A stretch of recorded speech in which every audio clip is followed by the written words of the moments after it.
Hello and welcome to Indus News live from Islamabad. I'm Jawad Hami and these are the headlines.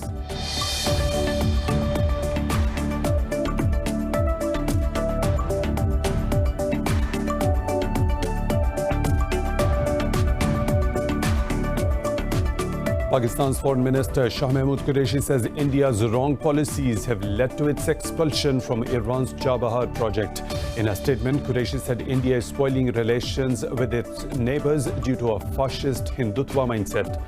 Islamabad has also called on the UN Military Observer Group in India to ensure access of international observers to occupied Kashmir.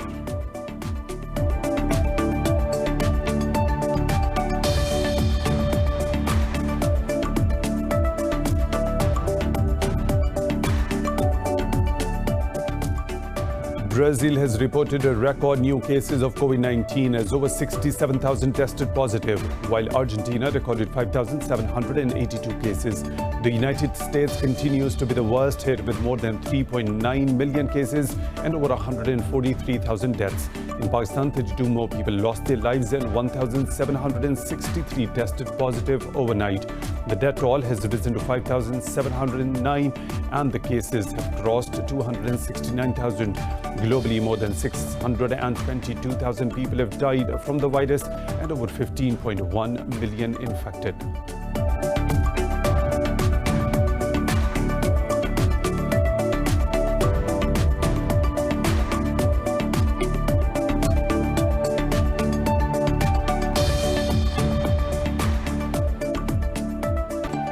Those were the headlines and detailed stories right after a short break. Stay tuned.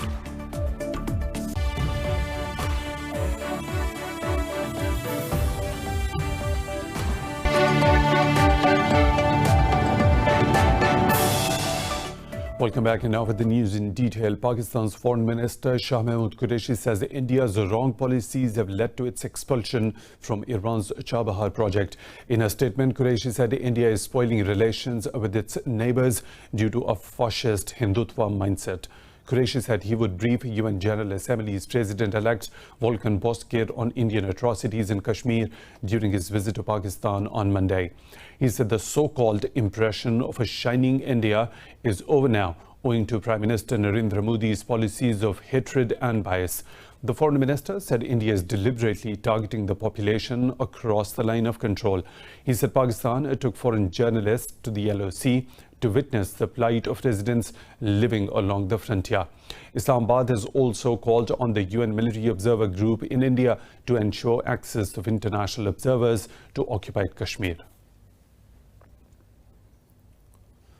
The Nuclear Threat Initiative has ranked Pakistan as the most improved country in nuclear assets security, leaving India behind.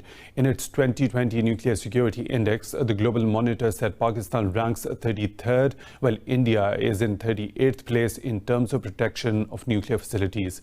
The report says Pakistan improved by adopting new on-site physical protection and cybersecurity regulations. The NTI said Islamabad also improved insider threat protection. It said Pakistan's security and control measures score increased by 25 points due to actions taken to strengthen its regulations. Pakistan also improved in the global norms category. The monitor said Pakistan's score progress is the second largest improvement for regulations in the index since 2012. The NTI assesses countries' progress on nuclear security, highlights security gaps, and recommends factors for improvement. Pakistan has reported 32 deaths from COVID-19 in the past 24 hours, raising the total to 5,709. The Health Ministry says 1,763 new cases were reported overnight as the tally crossed 269,000. The ministry said over 213,000 people have recovered from the virus so far. It said there are now over 50,000 active cases in the country, among which 1,382 are critically ill. Sindh is the worst hit province with over 115,000 infections, while Punjab has reported over 91,000 cases. In Khyber Pakhtunkhwa province, the tally of cases is nearly 32,000, while there are over 11,000 infections in Balochistan. Brazil has reported record new cases of COVID-19 as over 67,000 tested positive, while Argentina recorded 5,782 cases. The United States continues to be the worst hit with more than 3.9 million cases and over 143,000 deaths. Globally, more than 622,000 people have died from the virus and over 15.1 million infected. The surge in new coronavirus cases around the world has stalled the global push to reopen businesses to avoid economic catastrophe. The disease is setting new grim records in the US, Brazil, Mexico, and now Argentina and Peru. As the virus burns through Latin America like fire, China has offered $1 billion loan to the region's countries to help them buy vaccine when one becomes available. But WHO Program Executive Mike Ryan says the world needs to get over untimely excitement at vaccine news. We have to be able to look ourselves in the eyes, and we have to be able to look at our communities and ensure them that we have taken every precaution to make sure these vaccines are safe and effective before we go giving them to general populations. In order to make that happen, we can shorten that time, but realistically it's going to be the first part of next year before we start seeing people getting vaccinated. Spain is re-emerging as Europe's hotspot for COVID-19, with the health ministry reporting over 9,000 new infections in the last week alone. The aggressive resurgence of the new coronavirus has now pushed South Korea and Australian economies into recession. Aussie Treasury Minister says the road ahead is extremely challenging. The impact of the coronavirus has led to a significant decline in tax receipts and a large increase in government payments. This has driven a dramatic change in the budget's position. These harsh numbers reflect the harsh reality we face. The economic outlook remains very uncertain. China has reported 22 new cases, with 19 being domestically transmitted. South Korea's new daily virus cases are still hovering around 60 for the second straight day, as locally transmitted cases spike due to cluster infections. Israel says it is boosting the number of troops along its northern borders, hinting at a possible escalation in Syria or Lebanon. The Israeli military says the decision was made after a recent situational assessment. The military did not provide any further details regarding the development. The decision follows heightened tensions after the killing of a Hezbollah fighter in an Israeli airstrike. Syrian officials say 7 soldiers were wounded in the air raid on Damascus late on Monday night. Israel also closed the airspace over the occupied Golan Heights on Tuesday. The US says it is deeply concerned over an escalation in violence and civilian casualties in Afghanistan. Special Envoy for Afghanistan, Zalmay Khalilzad, urged Kabul and the Taliban to show necessary restraint ahead of intra-Afghan negotiations. Khalilzad said Washington condemns Afghan government airstrikes in eastern Herat province, as well as the Taliban's recent raids. This comes as 45 people, including civilians and Taliban fighters, were killed in government airstrikes in Herat province. Tensions between Kabul and the fighters are on the rise again, with both of them targeting each other's posts.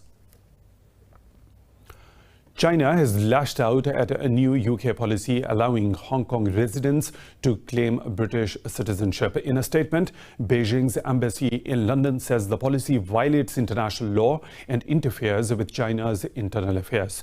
The embassy said Beijing will issue a stern response if London did not reverse its decision. It said the Chinese side urges the British side to recognize the reality that Hong Kong has returned to China. Beijing said London should objectively evaluate Hong Kong's national security law and immediately correct its mistakes. Earlier, British Interior Minister Priti Patel said Hong Kong people with British national overseas status will be able to apply for special visas to live in the UK. This could eventually lead towards citizenship starting from January 2021. China has urged the US to immediately stop slandering Beijing under the pretext of cybersecurity. China's Foreign Ministry spokesperson Wang Wenbin said Beijing firmly opposes all forms of cyber crimes. Wang said Washington has been conducting cybercrime around the world under the guise of its security programs like PRISM. He said Washington's accusation of cyber aggression tantamounts to a thief crying foul. The spokesperson said the activities of US-backed hackers can easily trigger strategic misunderstanding, which may result in serious consequences.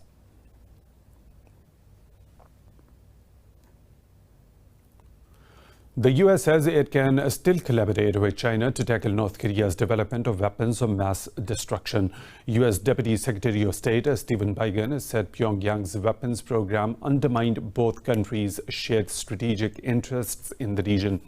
Biegun said China prefers the diplomatic approach to resolve the denuclearization issue to achieve in peace and stability on the Korean peninsula.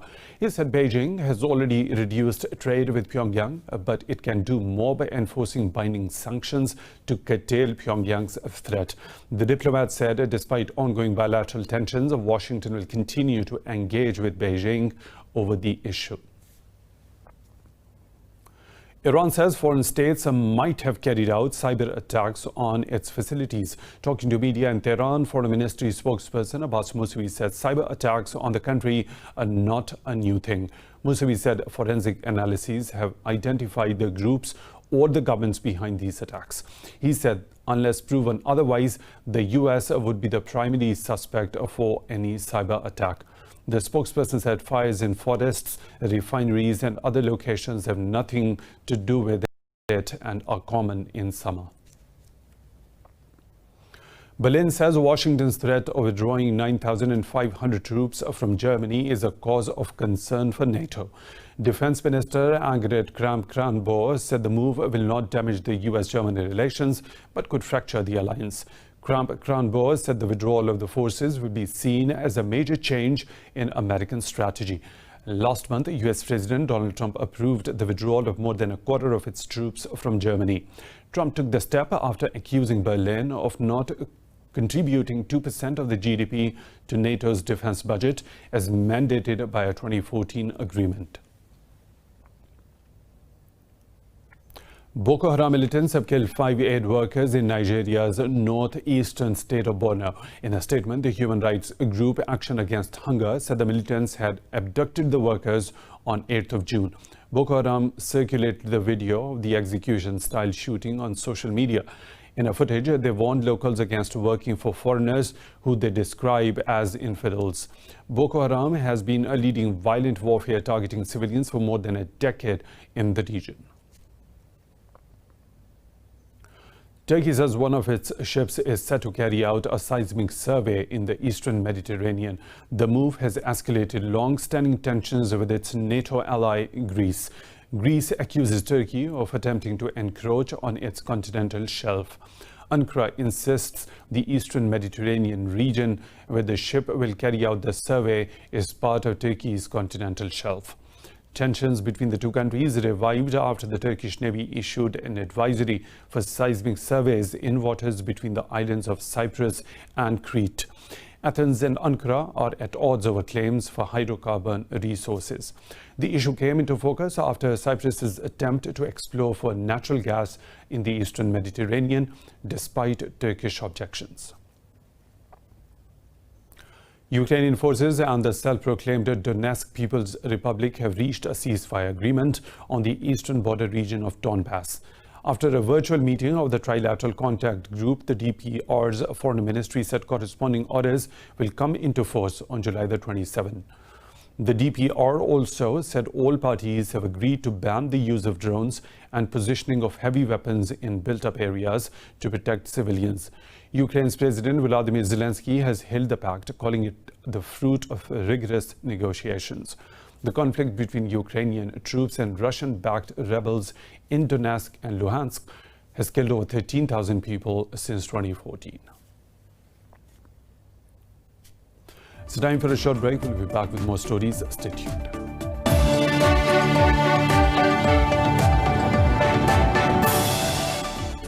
Welcome back. US President Donald Trump has announced a plan to send federal agents to more cities to crack down on violent crime. At a White House event, Trump said he has expanded the Operation Legend to Chicago and Albuquerque and New Mexico. The program mandates deploying federal agents to assist local police in combating what the Justice Department says is a surge of violent crime. Democratic officials in Chicago and New Mexico have welcomed the move, but voiced concerns about a possible repeat of the crackdown seen in Portland, Oregon.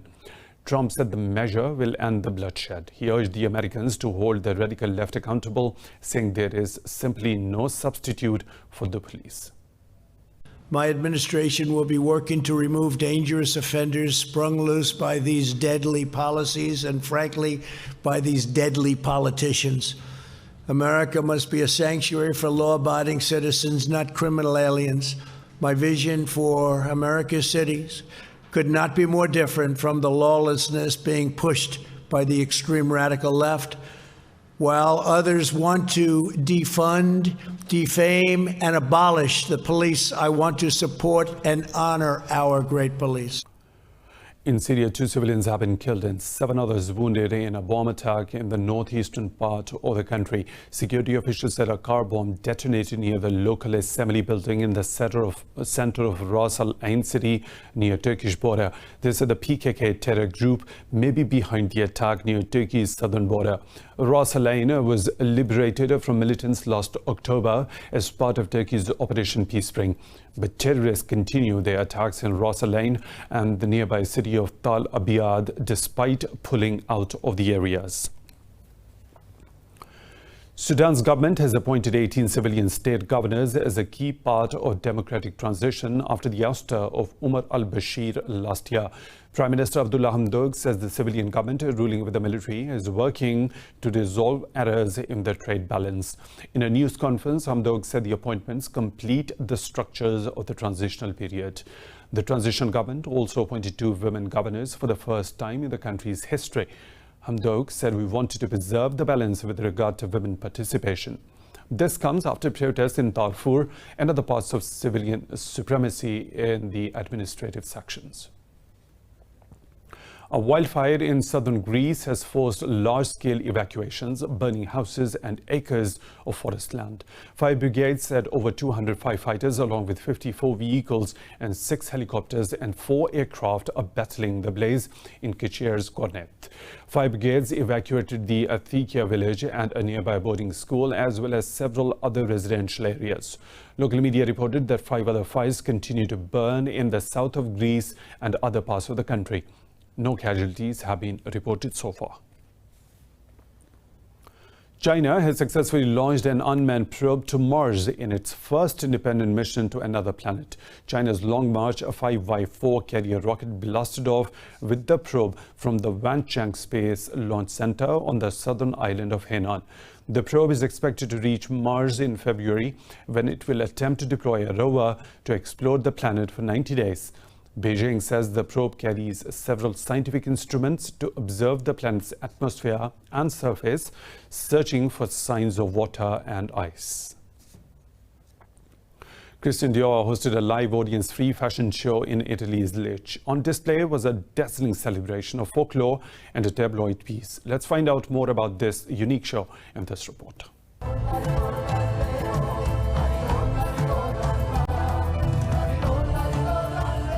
Dior upped the ante by staging an extravaganza with a live orchestra, opera and dancers performing a modern take on a traditional tune.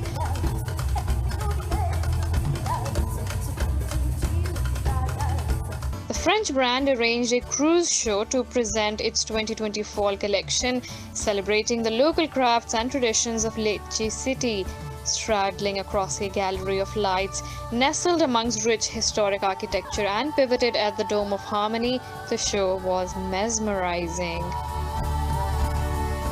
Je voulais avoir un œil très positif. I wanted to have a very positive view, a bright view on things. Inspiration can't come from this COVID when it comes to my way of working. And so we went with an explosion of color, of shapes, of luxury. Luxe, etc. et de richesse, et de montrer vraiment. Since coronavirus pandemic took the world hostage, the fashion world has come to a standstill. Big names are now organizing virtual shows to send positive energy and to tell the world that they are back in action. So I say I want to find tombolo. Tombolo is very incredible craftsmanship, is very rare. So I found these women that I went in November and say I would like to realize only one piece because I know that is long, please, but I would like to celebrate this technique. This fashion show was a very personal project for creative chief Maria Grazzi Chiuri. The theme of the show took her back to her childhood in Puglia. Chiuri says she sought to showcase the craftsmanship of Puglia region and help it endure by casting it in a fresh light.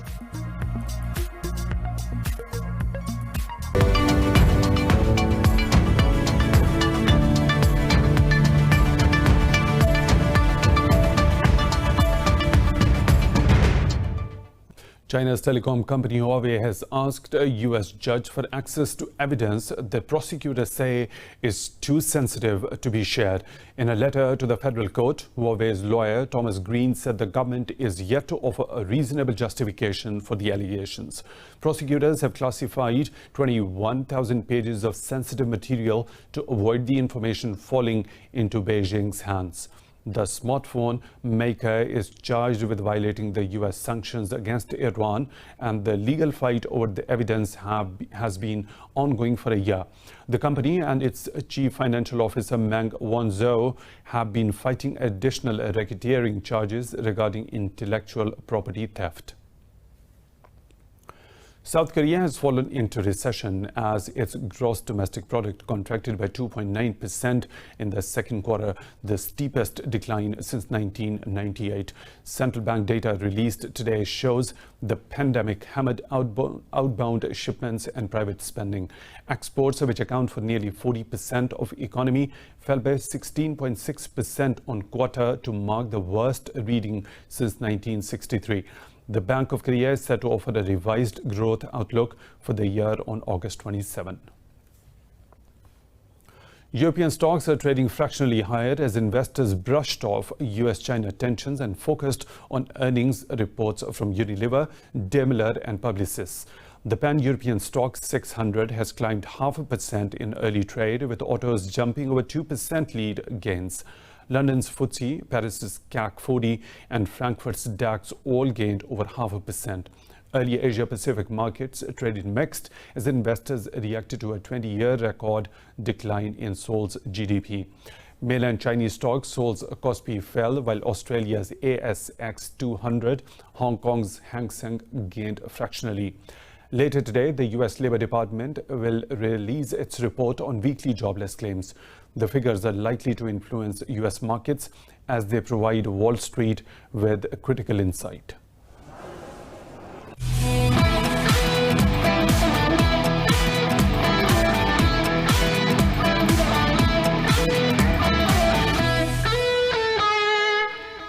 In football, English champions Liverpool beat Chelsea by 5-3 at Anfield to cap an entire league season undefeated at home.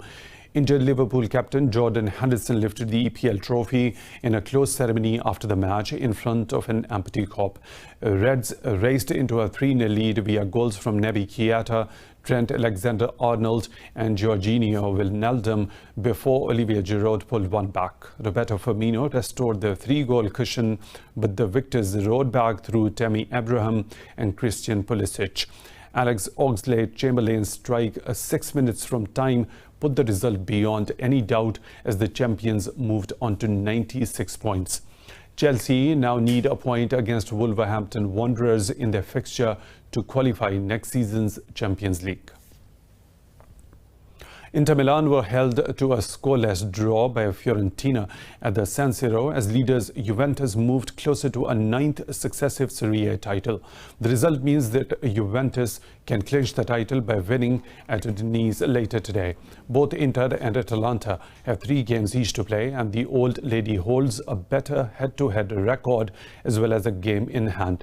Visiting goalkeeper Pietro Terziano was in supreme form, while the Nerazzurri twice hit the post through Romelu Lukaku and Alexis Sanchez. In another game, AS Roma thumped the relegated Spal by 6-1 at Paulo Mazza to move back into Europa League spot.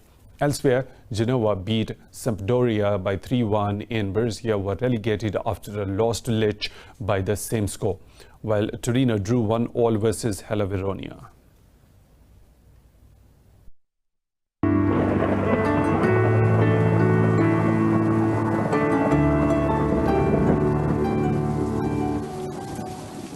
Weather situation from around the globe.